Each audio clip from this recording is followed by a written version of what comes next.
Alright, so hello everybody. Like I mentioned in the finale of my recent Let's Play XComs, I decided I gathered some thoughts I had along the way as I play both games and present them in one video, something that I felt. So it might not be as accurate in terms of information contained within. But then just want to answer the ultimate question.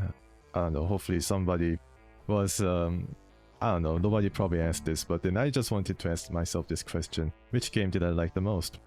First, I didn't realize this, but I have to get this out of the way. I realized after I finished the remake, the 2012 release by Firaxis, that the remake has no hyphen in the XCom.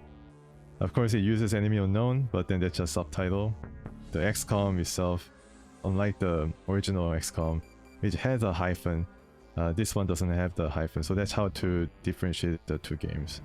Initially, I had a bit of a trouble. I was a bit confused as to what to call these two games. They both were named XCOM, and in certain markets, even the original game was called Enemy Unknown, so I had a bit of a trouble trying to decide what to call these two games.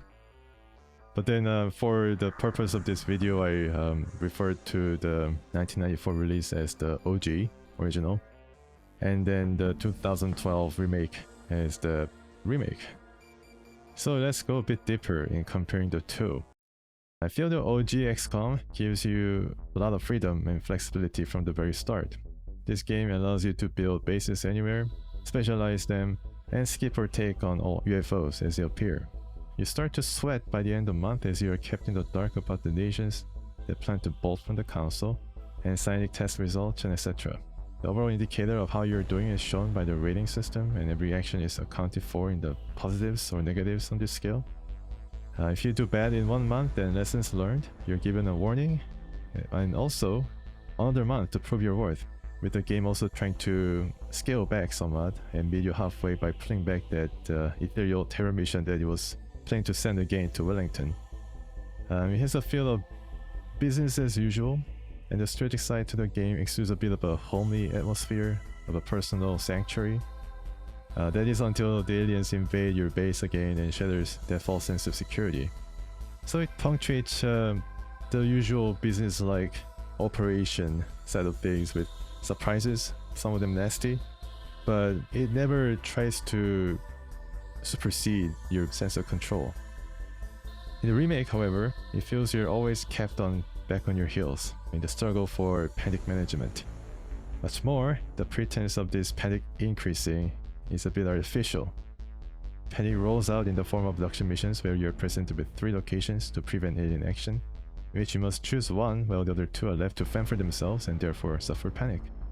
It's really a no-win situation in which panic increases by 1 or 2 units every time, and if it reaches 5, the nation's out. Moreover, if you fail any other mission, the panic goes up, and if that happens to be a terror event, you immediately lose the country. This is counterbalanced by placing satellites over countries to reduce panic, and random council missions that pop up, dangling panic reduction is part of each reward. A lot of gears are turning to prop up this panic management, with resources such as credits, scientists, engineers, and even soldiers thrown in for balance. You'll find scientists and engineers aren't hired in this game, but given out as part of positive feedback loop set against panic. There's no question these essential resources as the work achieve the aims of providing a battle-centric, exciting component to panic management. However, including some of these elements seem to be structured to just get you on the roller coaster of panic. You must accept it. The remake strives to keep things simple, where things might have gotten a little laborious in the OG. A lot of what made up the strategic layer got on the chopping block. First, you only have 1 base to manage, and the upkeep costs regarding craft are simplified. Dollar figures that can go up to hundreds of millions are extracted into credit. You don't resupply things like ammo or fuel after mission like in the OG, it does all of that for you. You build weapons, not buy them, with default weapon being always available. How they extracted and smooth over some things might sound a bit uneven, but they almost make up for this by having resolved the most annoying aspect from the OG, the storage space. Storage is not even a part of the equation this time around. General storage is altogether missing from base construction options. And when it comes to base construction, the remake actually added more depth to the base building. Sure, you build only one base, but now has power requirement added with bonus based on grouping a single type of facilities together. Instead of spreading facilities horizontally, you dig into the ground, excavating spaces for facilities, costing more as you expand deeper. Feature seems to be part of an intricate system balance to fill the need for thoughtful base design, particularly with the omission of base defense missions. Seeing soldiers hanging out in some of the areas in your base is a nice touch, however. The remake also expands upon the soldier customization options in a major way. Firaxis put their own spin on the tactical genre by expanding RPG elements, complete with ability trees and class system. Soldiers in the remake gain experience from battles and level up in ranks, and this randomly classifies them into heavy, sniper, assault, etc. This class restricts the soldiers to a rather narrow path of development, not only in abilities but also in attributes and even weapons and armor they can use. For example, heavy can only carry heavy class weapons, while sniper can carry special sniper rifles. Within this class system too, some abilities are designed to be taken together, which encourages further specialization to a few subtypes in order to maximize the potential. DOG, on the other hand, relies on simple upgrade by usage, in which battlefield performance and involvement are directly involved in shaping their roles. Soldiers can increase movement range by moving, strength by carrying stuff, and firing accuracy by simply shooting. It's an RPG system used in the likes of Elder Scrolls, and it's very intuitive, but open to exploit via grinding. But I can't possibly fault the game for giving players choice to shape the soldiers as they see fit, and this is in keeping with relatively free-form decision-making options available in the rest of the game. Such freedom extends to the battlescape, where the soldiers deploy into a randomly generated and destructible map to battle a group of aliens. One must adjust tactics depending on enemy type and craft type. It plays out like classical turn-based tactics governed by action points, and once you face your first battle, the rules stay consistent for subsequent bouts, and the game builds off of that with more content and options. Things can get crazy sometimes with occasional friendly fire and live grenades, but it is all part of a structured madness, at least until the late game cynics tend to wipe away all the nuances, as the game imbues you with high level abilities and a different role, from being stalked to being the stalker. Only one thing managed to elude me during the entirety of the game, and that is the armor system. The battlescape in the remake does away with TU-based action to a system where soldiers are allowed 2 actions per turn. There are abilities to make most out of limited opportunities, but fundamental simplification of gameplay is at the heart of the remake's approach to battle. So much so, on the highest difficulty, the battles almost take form of a puzzle. The elevations and randomly generated landscapes and surfaces are arenas filled with various covers that soldiers can use to manage the damage. The 2-action setup amplifies the importance of every movement and shooting, and is coupled with a devious encounter design in which enemy pod, upon discovery, will be allowed 1 free movement before giving back control. That effectively removes any scouting or reconnaissance as part of the battle plan in hopes of conserving those action points. Just like in strategic layer, Firaxis has tried to up the ante in consistently giving the players a level of challenge and keep them on their toes.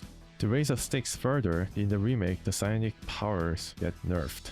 Cybernetics are immune to psionics, and squad size limited to 6. And you're limited in what armament the soldiers can bring. The game also mixes up enemies, each with different strengths and behaviors. Scripted enemies sometimes drop from the sky to put the squad in a compromising position. Some missions even have dreaded timers and VIPs to be escorted. Cars also explode. And of course, 80% hit accuracy might actually be 30%. This has a combined effect of optimizing gameplay for a good level of challenge even into the late game. Sure, I can question why we can bring only 2 rockets and 1 grenade per heavy and why grenades have 100% accuracy, but who am I to argue in the face of finely balanced level of challenge? But it might have forced some players to find weaknesses in the design by resorting to behaviors like creeping advances in a tight group formations with Overwatch concluding every turn. I used those and then it really remained effective, especially in the last battles. But I can't fault the remake for providing some exciting moments for players like me down the stretch. And at least the armor and health system is easy to understand despite critical hits in the most inopportune of times. The remake tries to provide some structure to these different systems by inserting a story into the game accompanied by cinematics and NPCs. They mostly act as window dressing and background reminders for the next objective. They remain helpful, if not entirely unobtrusive, guides keeping the players on track to advance the game and not fall behind against aliens in ARMS technology. There were times in the OG where I didn't quite grasp how to advance the game through interrogation and research, so these NPCs were an appreciated addition. However, for all the troubles soldiers go through, their conclusion to the game is left somewhat wanting. Assaulting yet another battleship for the final mission was a bit of a bummer, and the final boss being an uber ethereal was rather lazy in my opinion. Moreover, its ability to kill off any soldier under control without any warning upon its own demise was downright offensive. Compare that to the OG, where the soldiers warped to Mars itself, where the developers went to the length of making new art assets like pyramids, tile sets, and sounds to depict a place where you'll stay for about an hour at most. Overall, I feel both OG and its remake, XComs, are complex strategy games that manage to best simulate humanity's response to an alien invasion.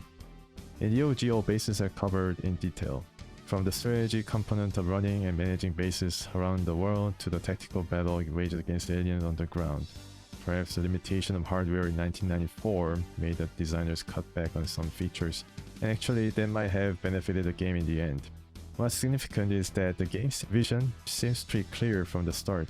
The remake on the other hand aimed to fix what could be deemed boring or busy work from the original experience. Who knows, maybe the publisher mandated that the controller has to be part of the mix.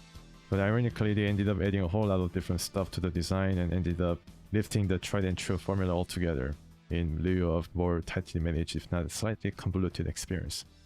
In the end, which game I prefer might boil down to my personal experience and not entirely on the game's inherent qualities.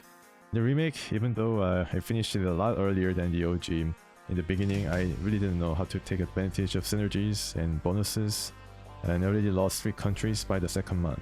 Granted, I chose all the second wave options to make the game harder, but I was looking into just defeat until I hit a jackpot in something I didn't even realize I had, a DLC. Completing that gave me so much loot, it practically sealed victory for our side. Did it cheapen some of the guesswork and exercises that I put myself through to better understand the game and overcome initial challenges? Maybe a bit, but it's my fault for not having noticed it earlier.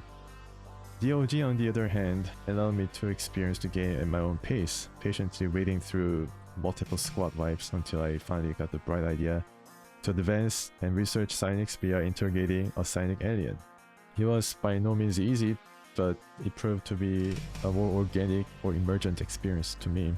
It reflected not only on the game's strengths to accommodate different playing styles, but also me as a player, and how I should improve in the future. So for teaching me that lesson, even though both games have been fantastic experiences, I must give my nod ultimately to UFO Defense.